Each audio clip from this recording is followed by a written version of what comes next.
but by working together. We can win the first war of the 21st century, and that is the war of cold-blooded killers against cold-blooded killers. The first war of the 21st century, cold-blooded killers against cold-blooded killers. The human mind is like a computer. No matter how efficient it may be, its reliability is only as great as the information fed into it. If it is possible to control the inputs of the human mind, then no matter how intelligent a person may be, it's entirely possible to program what he will think. And yes, it's even possible to program people to laugh at the mere mention of the word conspiracy. Using television is the prime example of how mental programming and mind control works. Television is the most powerful weapon of psychological warfare in history. And yet television, for many people, is a member of the family in the household. Why don't we do this? Why don't we look at all of those options? You know what really bothers me about your other positions? There's a movie called Loose Change that asserts hundreds, if not thousands, of Americans colluded to kill their fellow citizens on 9/11. That Al-Qaeda didn't attack us. We essentially attacked ourselves. This fairy tale ranks up there with the Holocaust deniers on the vicious scale. We are living in a virtual reality. We're living in a totally controlled environment, an environment that has been created by mass media. Now, many people, especially young people, accept unquestioningly the reality that is presented by the media. Popular culture, movies, television, music, carry messages about how society works and how people should behave. The ultimate control is to control people without their conscious awareness. Again, television is a prime example. Think back to whenever you have observed young children or older adults sitting, watching television. They have this glassy-eyed, vacant look in their eyes because they are in a trance state, in a hypnotic state of mind. Now, as Charlie Sheen ranting like a lunatic about the September 11th attacks, now word comes that Sheen will be narrating a new film about 9/11 conspiracy theories. Joining us now, nationally syndicated radio talk show host Mike. They do not want you to think too much. That is why our country and our world has become so proliferated with entertainments, mass media, television shows, amusement parks, drugs, alcohol, and every kind of entertainment to keep the human mind entertained so that you don't get in the way of important people by doing too much thinking. You had better wake up and understand that there are people who are guiding your life and you don't even know it. So there, we have figured it out. Go back to bed, America. Your government has figured out how it all transpired. Go back to bed, America. Your government is in control again. Here's American Gladiators. Watch this. Shut up. Go back to bed, America. Here is American Gladiators.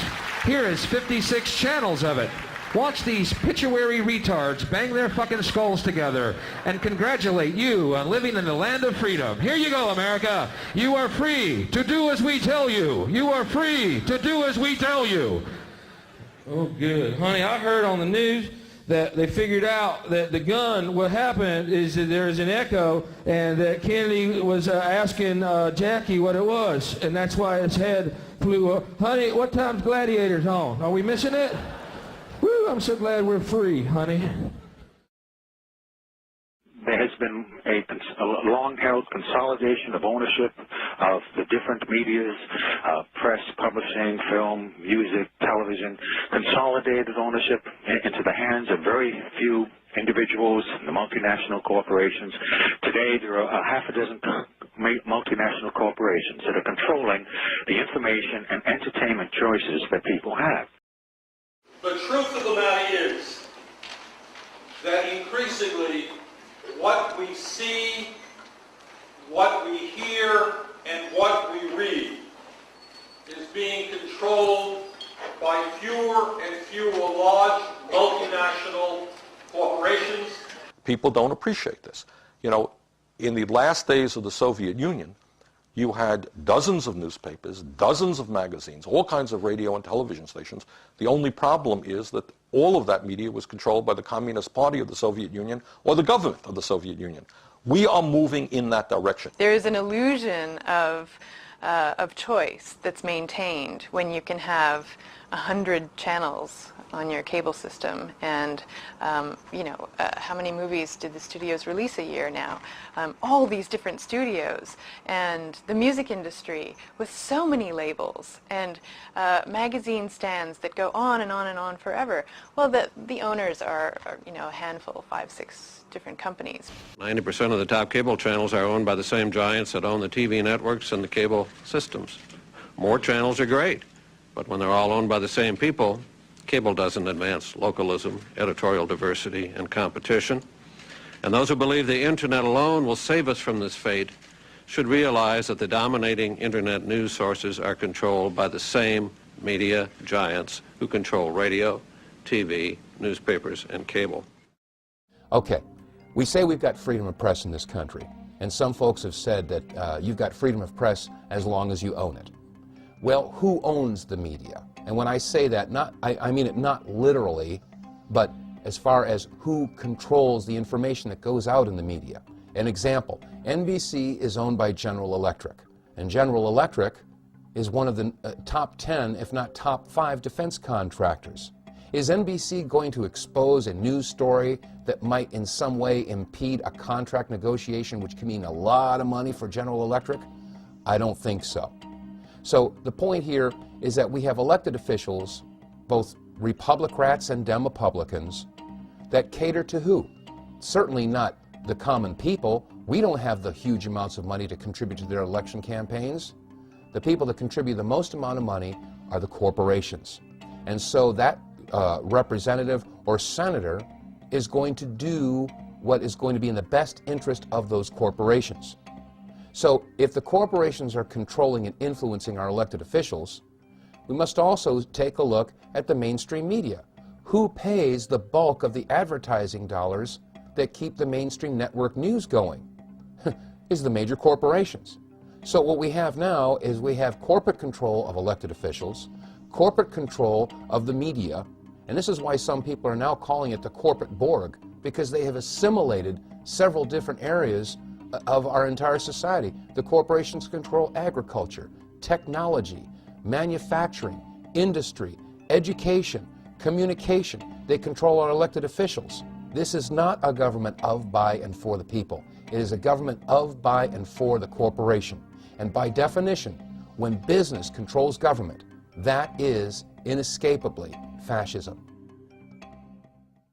Now, there are two primary means by which people are manipulated and controlled. One is very simple, very basic, and that is simply the control of information and the control of, if we don't have all of the facts on any particular topic, then our judgment is going to be no better than the quality of our information. America forms its opinions by information that's provided to them. And common sense will tell you that if the information that you get from your mainstream media is misinformation or disinformation or even a lie, then common sense will tell you that the opinion is an extension of the lie. Now, unfortunately, America, and indeed the rest of the world, is getting information that's being massaged, it's being spun, it's being prepared for them for consumption. Television is a massive mass hypnotist to the global mind. And what happens